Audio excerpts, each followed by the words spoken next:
As Americans continue working from home, several U.S. cities are having trouble filling office space.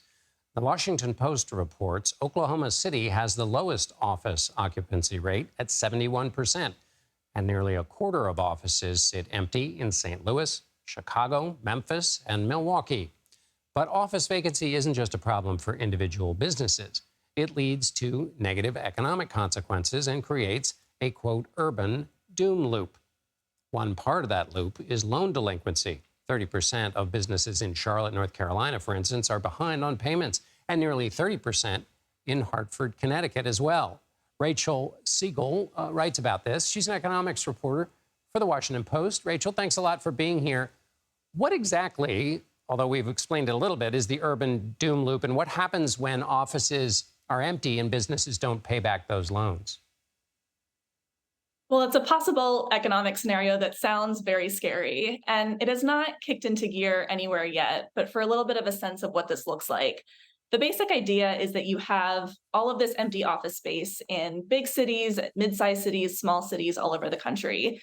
And that's a result of businesses thinking that maybe they don't need as much office space as before. Maybe they don't have staff coming in 5 days a week. So maybe they'll downsize, they'll get smaller office space in their current building or they'll shift over to a new place. And that has this cascading effect. That could mean that the property owners of those buildings suddenly have more difficulty paying their mortgages or covering other types of debt. And then that can spiral from there too. Perhaps there could be a default, or all of a sudden there's less commercial property tax revenue, wage tax revenue going to these cities' fiscal budgets. This is the kind of thing that can link together the latest vacancy sign that you see at the nearby office building, all the way to this spiral that could hit city governments. And you mentioned in your piece that this isn't just a big city problem. So this isn't just, and in fact, it may not even be as much of a problem in the big cities as in those kind of middle sized Midwestern cities. Why is that?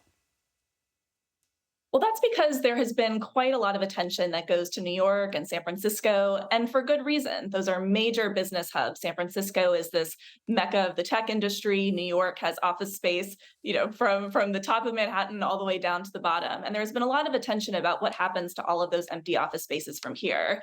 But a lot of the researchers that I talked to actually pointed to mid-sized cities as being more vulnerable to this kind of spiral. And there are a few reasons why. If you're a downtown office district in a mid-sized city, you might have less to draw people in outside of office hours. Might not be leasing apartments downtown. They might not be going out to eat or walking to go see shows or to go shopping. This is a little different than what's happening in New York and San Francisco. There can be these compounding factors in other parts of the country that just mean more and more of a hollowing out in some of these dead downtowns. And who is responsible for trying to keep this from happening? Government, business, local citizens organizations? Has anybody found a model for heading this off before it gets into an acute stage?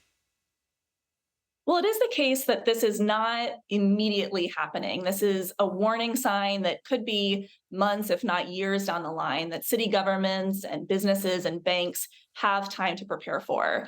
But there are a couple of reasons that it could fall on the doorsteps of city governments and banks in particular. Some city governments would have to assess how reliant they are on this kind of tax revenue. If you have a city government structure that leans very heavily on commercial property tax or wage tax, and there's a version of this spiral that could take some of that away, that's a really serious problem that meets the sort of wonky minutia of its local tax structure that has to face this current new normal. Or if you're a bank, maybe you're a regional bank, a mid-sized bank, and you have a lot of exposure to these commercial real Mhm. estate loans. You put a lot of your weight in making sure that these loans come due on time.